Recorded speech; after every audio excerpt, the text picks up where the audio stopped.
Welcome to Thought Leaders, featuring interviews with some of the best minds in the industry. Today's special guest is popular platform speaker, financial columnist, and best-selling author, Tom Martin. Hello everyone, I'm Steve Savant, syndicated financial columnist and talk show host.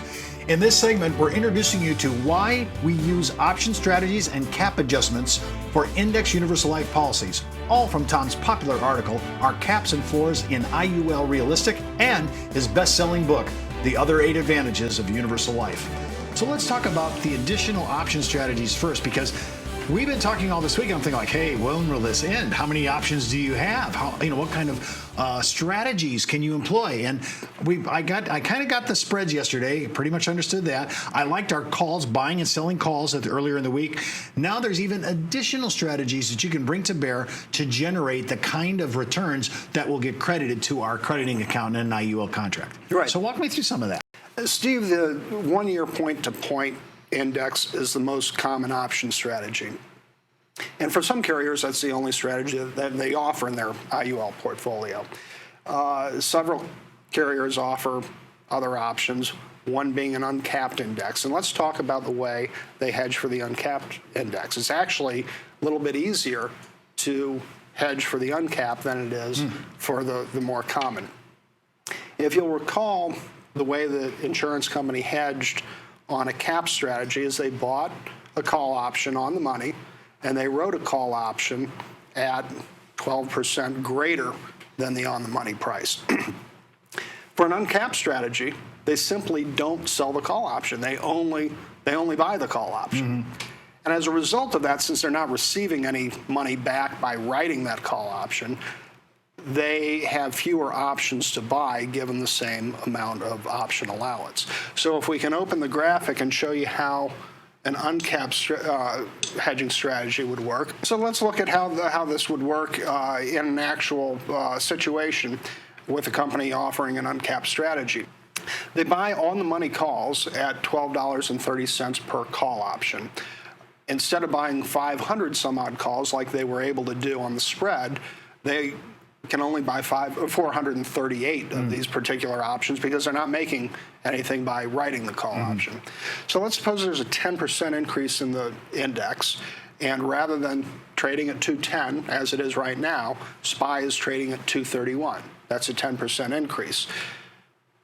Our call options allow us to buy at 210, and they allow us to sell at 231. That's a $21 per share profit, and we only have 438 of these options.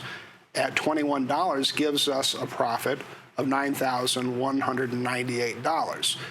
Now, if the index increased at 10% and we had $100,000 of account value, the insurance company would have to credit 10% if they were giving us 100% participation.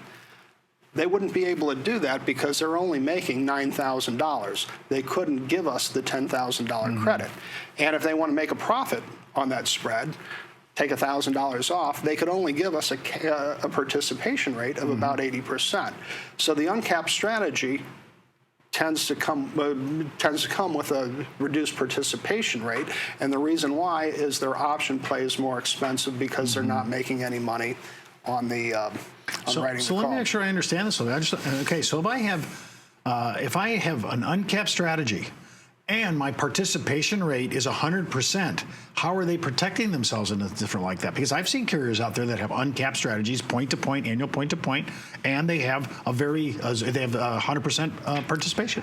It's unlikely that they're indexing to the S&P 500 if that's the case. Okay. It may be a blended strategy, a blended index. And again, it's kind of the same philosophy here. One of the things that drives option prices is volatility. The more volatile a market is, the higher the price of those options is going to be. One way to reduce volatility in general portfolio is by combining different types of assets. So if you have some bonds and you have some stocks and maybe some real estate, you have much less volatility. And because the volatility of these blended indexes are much lower, the option prices are much cheaper. That allows them to buy more of those options. Now, I'm just thinking about the traditional account. I have caps, I have participation rates, I have spreads. So when I look at this, I've noticed that the history of Index Universal Life, about 10 or 11 years out, it seems like no matter what I would have chosen, whether it was cap strategy, spread strategy, or participation strategy, Tom, to me, it looks like the same. Pretty much comes out about the same, about the 10th or 11th year.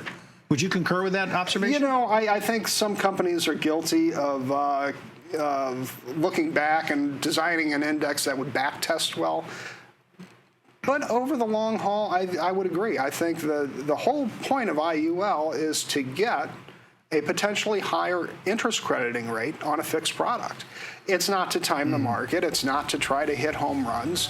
It's to try to make 7 or 8% in a 5 or 6% world. Well, for more information on the mechanics of the Index Universal Life and how this information can impact your practice, just click on the landing page address in the video description. We'll be right back with more from Tom Martin.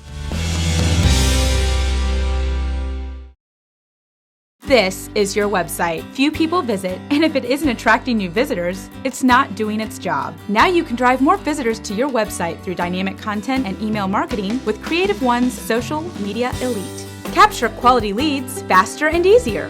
Engage your visitors with informative articles and videos to boost your online credibility. Plus, stay connected with existing clients and earn more referrals. All content is customized for you. It's time to introduce your website to the world. Call your CreativeOne sales team at 800-992-2642 or visit us online at CreativeOne.com.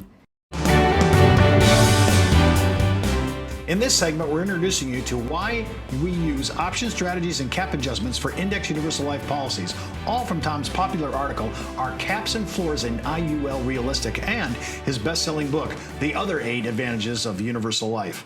Now let's talk about a little bit about cap adjustments, because there's complaints, and I might be one of the guys, that says, you said earlier a couple segments back, you have carriers that have never changed their caps. They've been pretty good and pretty true to their clients. But we have people that can change the caps up or down. Why would they do that? I mean, what's the reasoning behind that? Well, the reasoning is twofold, Steve. First of all, interest rates change constantly, as do option prices. And as interest rates have fallen, as they have over the last 10 years, the insurance companies have to put more money into their general account in order to satisfy the minimum guarantee, and that gives them less money to buy the options. The other thing that comes into play is the price of options themselves. Option prices tend to, as I talked about in an earlier segment, be affected by volatility. In highly volatile markets like we saw in 2008, the option prices were through the roof. It would have been a very expensive time to buy options in 2008. Past several years, they've been relatively normal, I would say. The recent volatility that we saw last week would have probably caused options to be a little bit more expensive. And had I done those calculations this past week when we had a pretty significant volatility, it probably would not have worked as well, and because the options would have been more expensive.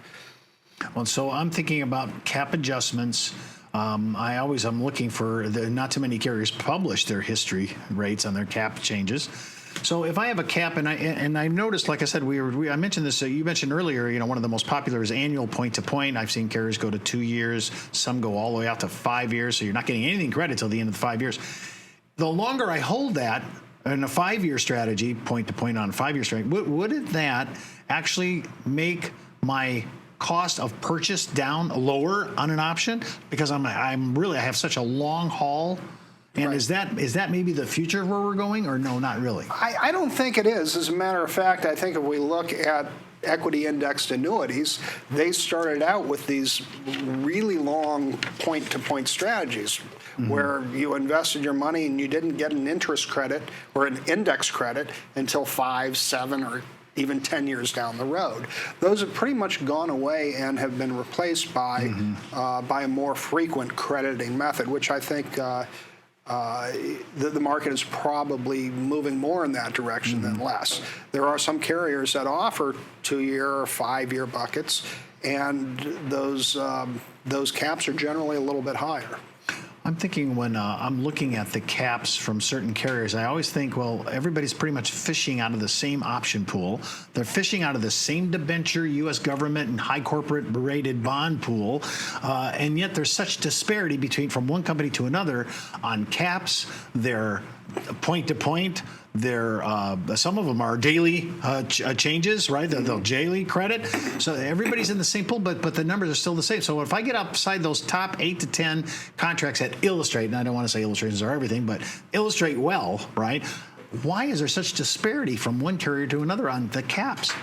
Well, again, I think it's a lot of it is the personality of the carrier. There are carriers that reset their caps as often as they need to, and there's other carriers that say we're going to set it and we're going to try to keep it there for as long as we can. And the companies one isn't better than the other. Some of the policies that I've sold whose caps have never changed in 5 or 6 years, I don't expect those caps to increase when the carrier has the ability, because they didn't decrease it when it was necessary for them to decrease it. One of the companies I sell a lot of, and one of the policies I own myself, I've had for 5 years, and I've seen both increases and decreases. They've been reasonable increases and reasonable decreases, so that's just that particular carrier's philosophy of marking to market more frequently. Now, we've been told by the Fed that they're going to maybe raise interest rates. We'll just see. By the time this airs, we'll know the answer to that. But I'm looking at always, we kind of lag behind the insurance carriers. We kind of lag behind interest rates. If the Fed goes up, don't look for our general accounts to have direct recognition, right? It's not going to happen right. overnight. It's like turning the steering wheel on a cruise ship. It takes a while to see results. And one of the reasons why, as I referred to in an earlier show, insurance companies are making very long-term bets, and they're buying long-term bonds.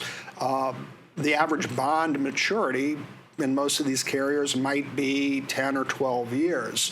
So if interest rates start ticking up, we've got to work some of those longer-term bonds out of the portfolio before we really see the general account move up. But I do think that we will see general account yields increasing over time because we are in a record low interest rate environment. I'm just trying to think from a prognostication point of view. We start seeing upticks on this, and let's say the ship does turn finally and turns into the wind. We could see some real power and option pricing, because now my general account's going to be producing a greater interest rate return, and now I have more to put in there. And I think there's going to be a lot of changes if we start seeing an increasing. Do you see the same thing? Well, I do too. I'm not necessarily keeping my fingers crossed that we're going to see caps higher than they are today. Frankly, I'm very happy with 12% caps. If you look back, you would have had very, very good results with a 0 floor and a 12 cap. They don't need to be a whole lot better. 10 years from now, it may be that CDs are crediting 12% without any risk, in which case I would expect IUL to be a whole lot higher. But the bottom line is I'm pretty comfortable with the way most carriers are illustrating their caps and floors. I think they're achievable long term. Well, for more information on the mechanics of Index Universal Life and how this information can help your business, just click on the landing page address in the video description. And for more information on our shows, seminars, and workshops, just follow us out on social media or visit us out on our webpage. I'm Steve Savant. We'll see you next time on Thought Leaders. And remember, keep thinking outside the box.